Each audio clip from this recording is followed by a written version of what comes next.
Jean 5, 24 à 29. En vérité, je vous le dis, celui qui écoute ma parole et qui croit à celui qui m'a envoyé a la vie éternelle et ne vient point en jugement, mais il est passé de la mort à la vie. Amen, amen. Vous savez, autrefois, je ne sais pas si c'est aujourd'hui, c'est pareil encore, avant d'exécuter un condamné à mort, on lui proposait, ou on lui propose dans certains endroits aujourd'hui, un très bon repas, ou ce qu'on appelle sa dernière cigarette.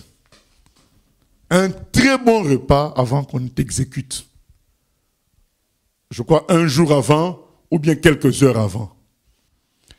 Alors, vous pensez vraiment que sachant que tu vas être exécuté dans 4 heures, tu vas bien manger tes hamburgers? Non, non, c'est faux tout ça. Tu sais que tu vas être exécuté dans 5 heures. Est-ce que tu vas bien danser ta dernière musique? C'est faux. Ta conscience te rappelle qu'il y a un jugement. Tu ne peux pas avoir un plaisir total. C'est faux tout ça. Tous les humains de la terre sont comme ça. Il y a un jugement et ils le sentent dans leur cœur. Parce que la Bible dit dans Jean 16, 8, le Saint-Esprit convaincra le monde de jugement. Chaque humain sait au fond de lui qu'il passera en jugement devant Dieu. Chaque humain le sait. Et donc quand vous voyez les gens dans leur plaisir, yacht,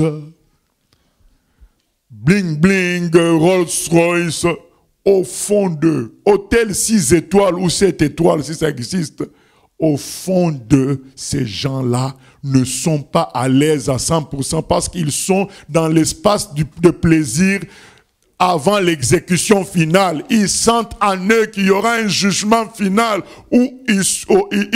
qui les amènera après à la condamnation éternelle, dans le feu éternel. Ils le sentent. Chaque humain le sait bien. Mais comment vous savez, comment je sais que c'est vrai? Parce que moi aussi, quand j'étais pas chrétien, même si il y a un côté où tu te sens libre, tu peux faire tout ce que tu veux, il y avait un poids dans ta conscience qui te faisait comprendre que mon cher, le jugement te frappera.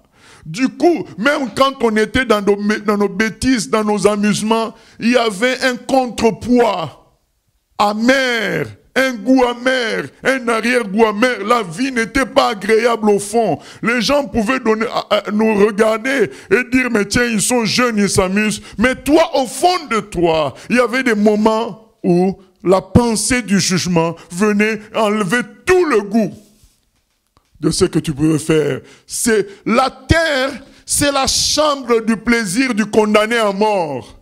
Chaque terrien sait qu'il est condamné à mort par ses péchés. Et maintenant Jésus vient dire, celui qui croit en moi, c'est fini pour lui le jugement. Il ne passe pas en jugement. Donc quand lui il mange l'hamburger, il le mange avec joie. Il sait qu'après il n'y a pas de jugement. Mais celui qui mange, il sait qu'en 4 heures, ça sera le jugement. Il n'est pas heureux. Conséquence, ils sont tous dans la drogue. Ils sont tous dans l'alcoolisme. Ils sont tous dans des péchés encore plus graves. Au fait, quand tu sais que c'est fini pour toi, tu vas encore bien gâcher les affaires. C'est ça qui se passe. Vous comprenez? Des gens comme Jean-Luc Delarue, quelqu'un physiquement bien, mais qui devient cocaïnomane et qui perd sa vie comme ça. Vous dites, mais pourquoi? Mais parce qu'il y a le poids du jugement. Et quand on ne veut pas s'humilier devant Dieu, pour combattre ce poids du jugement, on va encore dans les plaisirs mauvais, les plus mauvais. On veut tout casser, quoi. Voilà. On veut tout casser.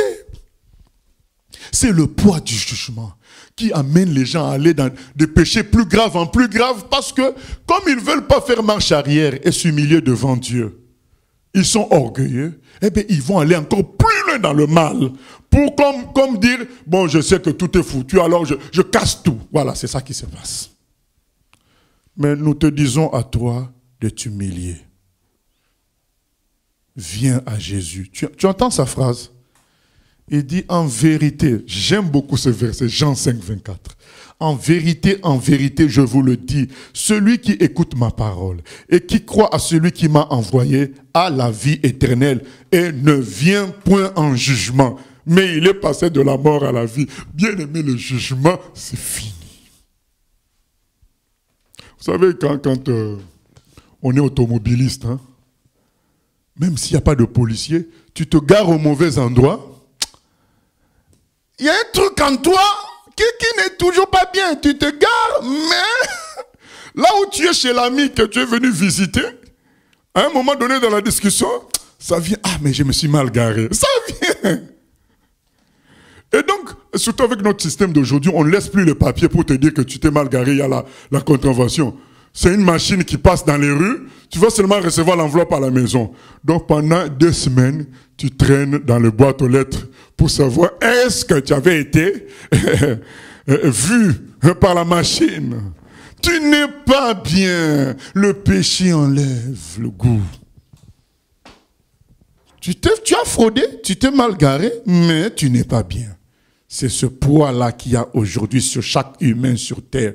Maintenant, quand on lit ces versets-là, le poids est parti. C'est comme si tu as envie de sauter, quoi. C'est fini, il n'y a plus de jugement. Maintenant, je vis sur terre, libre. Jésus a dit, vous connaîtrez la vérité vous rendra libre. Il n'y a plus de jugement. Quand on a voulu lapider la femme adultère, Jésus a dit, femme, je ne te condamne pas. Va et ne pêche plus. Cette femme était libre. Qui va me condamner? Dieu lui-même m'a affranchi. Amen. C'est ça la bonne nouvelle. C'est ça Jésus.